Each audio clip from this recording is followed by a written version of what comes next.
दोस्तों, 2024 पिछले अन्य वर्षों की तुलना में कुछ भिन्न है। गुणात्मक रूप में भले ही ना हो, परिमाणात्मक रूप में है, यानी संख्या या उसका वॉल्यूम। उदाहरण के लिए, यदि हम बेरोजगारी की संख्या देखें, पूरे विश्व की वातावरण यानी क्लाइमेट की हालात को देखें, तो वह बुरी तरह से बर्बाद हो रहा है।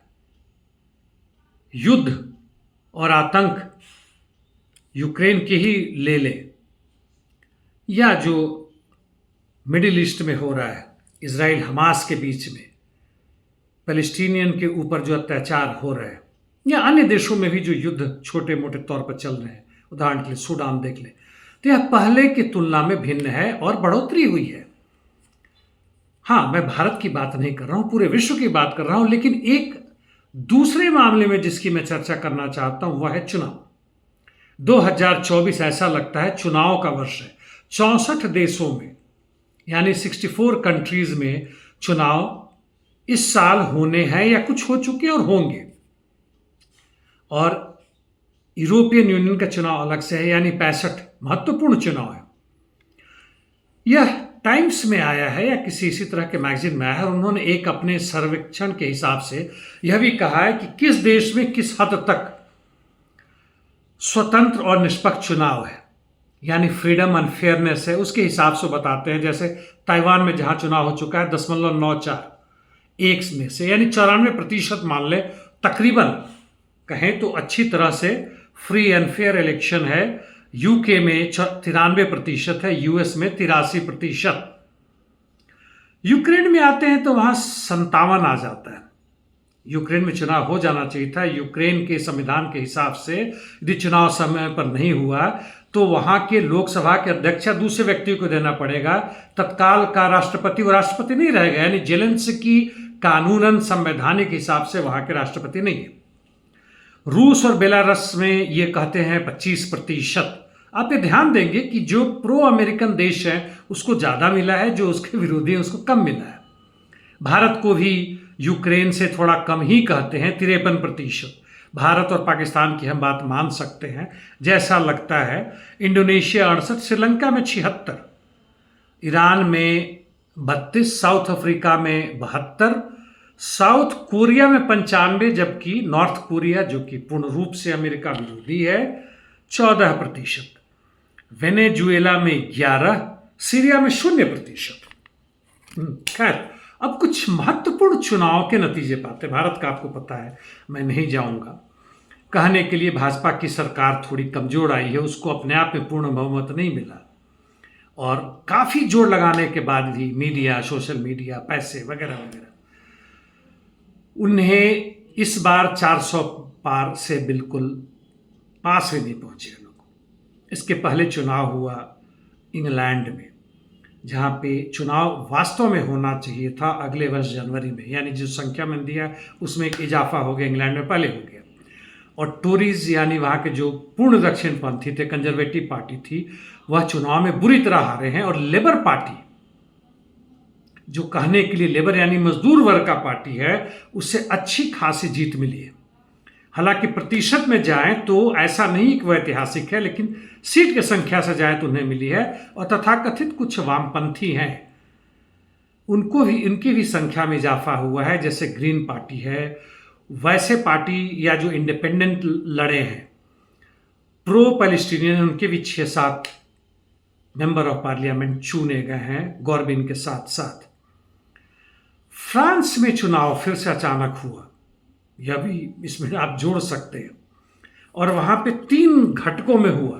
फ्रांस में जो लोकल चुनाव हुआ था उसमें वहां की जो धुर या घूर दक्षिणपंथी थी, ली पेन की पार्टी, वह काफी भारी संख्या में जीते थे। और अचानक चुनाव करवाने के बाद से मैक्रों, वहां के राष्ट्रपति, ने कोशिश की कि उनको आगे ना बढ़ने दिया जाए, और इसलिए उन्होंने चुनाव की घोषणा की। और इन्हें उम्मीद था कि उनकी पार्टी बुरी तरह नहीं हारेगी, क्योंकि इस पिछले चुनाव में इनकी पार्टी तीसरे स्थान पर आ गई थी। ली पेन की जो पार्टी थी, नेशनल रैली उनका है, वह पहले संख्या पे थी, लेकिन इस अचानक चुनाव में वहां के तथाकथित जो वामपंथी हैं, कम्युनिस्ट पार्टी, उन्होंने मिलकर एक साथ लड़ा और वह नंबर 1 पे आ गया और उन्हें 182 सीट मिल रहा है। इमैनुअल मैक्रोन की पार्टी बच गए और दूसरी संख्या पे 168, जबकि नेशनल रैली जिससे उम्मीद थी कि उन्हीं के प्रधानमंत्री बनेंगे 143 यानी तीसरे पे पहुंच गए। और चुनाव का मतदान जो था वह काफ़ी अच्छी संख्या में रहा, 60%। वह भी ये कहें तो ऐतिहासिक, यानी लोग अपने घरों से लिख ले कि इस दक्षिणपंथी ली पेन की पार्टी को आगे ना बढ़ने दिया जाए। कुल वहाँ 577 सीट है वैसे, और उसका आधा जो बनता है वह 288.5 यानी 289, उससे काफ़ी दूर है। किस तरह की बनेगी, क्या बनेगी, वह नहीं, यह मेरी समस्या नहीं है। ये इस तरह के उदाहरण जो इंग्लैंड का मैंने दिया, फ्रांस का दिया, भारत में हुआ, दोस्तों मैं यही कहना चाहता हूँ कि जो हमारे वामपंथी भाई जो दिमाग से सोचते हैं कि वामपंथी हैं, उनके देश में समाजवाद की स्थापना होनी चाहिए। जैसे फ्रांस में कहते हैं क्रांति हो गया, चूंकि वामपंथियों को सबसे अधिक मिला है।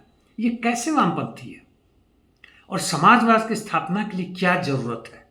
मुख्य जरूरत है कि मजदूर वर्ग की और उनके जो सहयोगी, जैसे छोटे मोटे मझोले किसान या जो बाकी लोग भी इनके साथ आना चाहें, वो उनके साथ सत्ता पे आना, पहले की सत्ता को बिल्कुल हटाकर नई सत्ता बनाना, यानी वहां की पुलिस, सेना, प्रशासन, जितने भी गुप्तचर विभाग हैं, यहां तक कि जो वहां का संविधान है, पार्लियामेंट, तो सब तौर तरीका बदल दिया जाएगा। और पूंजीपतियों के जो उत्पादन के साधन है, उनके जो निजी पूंजी है, जो तकरीबन हर देश में, भारत में भी 60 से 70% धन उन्हीं के पास है। जीडीपी बढ़ता है तो उनके पास जा रहा है। नीचे की केवल अपर मिडिल क्लास को छोड़ दें तो उनका गरीबीकरण हो रहा है, उनके धन में इजाफा नहीं हो रहा है। तो धन बनाने का जो साधन है, जितने फैक्ट्री हैं, खेत हैं, जितने भी चीजें, वह इस मजदूर वर्ग की पार्टी के द्वारा ले लिया जाएगा। यानी पूरे धन का समाजीकरण होगा, वह किसी व्यक्ति का नहीं होगा।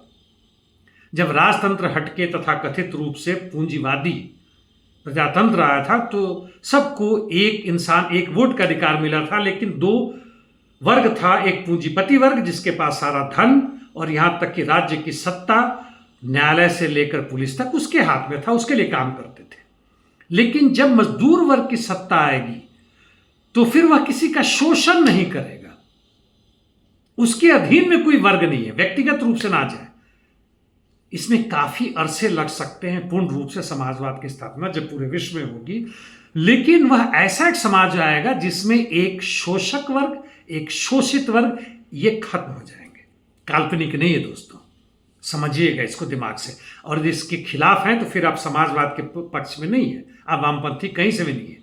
और ये जितने वामपंथी हैं, फ्रांस के, इंग्लैंड के, भारत के, यह दिखावे के लिए है, मुख्य रूप से उसी सत्ता को बरकरार रखना चाहते हैं, चुनाव से चुनाव तक की राजनीति करना चाहते हैं। यह क्रांति नहीं है, कतई नहीं। यह एक और मौका है पूंजीपति वर्ग को कि भाई तुम्हारे समर्थन में जो धूर रूप से तुम्हारे साथ में था वह कमजोर पड़ रहा है, जनता को नौकरी देने में, जनता को स्वास्थ्य और एक शिक्षा देने में, घर देने में असक्षम रहा है। कितने भी जुमले कर ले, चाहे फ्रांस, इंग्लैंड, अमेरिका में भी चुनाव होने वाला है। बताइए, बाइडेन यानी उनकी पार्टी माफ कीजिएगा डेमोक्रेटिक, और दूसरी तरफ ट्रंप यानी रिपब्लिकन, दोनों में कोई अंतर नहीं है, उन्हीं में से कोई जीतेगा। अमेरिका के भी टोरी को हटाकर जो नया लेबर पार्टी आई है, वह भी यूक्रेन में युद्ध चाहते हैं, वह भी चाहते हैं कि यूक्रेन को पूरी तरह से हमारे इंडस्ट्री द्वारा, वॉर इंडस्ट्री द्वारा सामान भेजा जाए ताकि हम पैसा कमा सकें। यूक्रेन दे ना दे, इंग्लैंड की जनता देगी, वह भी प्राइवेटाइजेशन के अगेंस्ट में नहीं है। जो हो चुका है वह भी रहेगा, आगे भी करेंगे। वह भी इजराइल को मदद देना चाहते हैं ताकि वह हमास को नेस्तनाबूद करे। पैलेस्टीन को कहने के लिए 2 स्टेट की भली मान्यता हो, लेकिन पैलेस्टीन का जो राज्य होगा वह इजरायली हुकूमत के अंदर में होगा। ढाक के 3 बात सोचिएगा दोस्तों। यह वामपंथी नहीं, यह मजदूर वर्ग के लिए नहीं है, यह समाजवाद के लिए नहीं है, यह ढोंगी है। कोई बड़ा ढोंगी है, कोई छोटा ढोंगी है, किसी का मुख का पर्दा कुछ और है, किसी का कुछ और है। जुमले कुछ और है।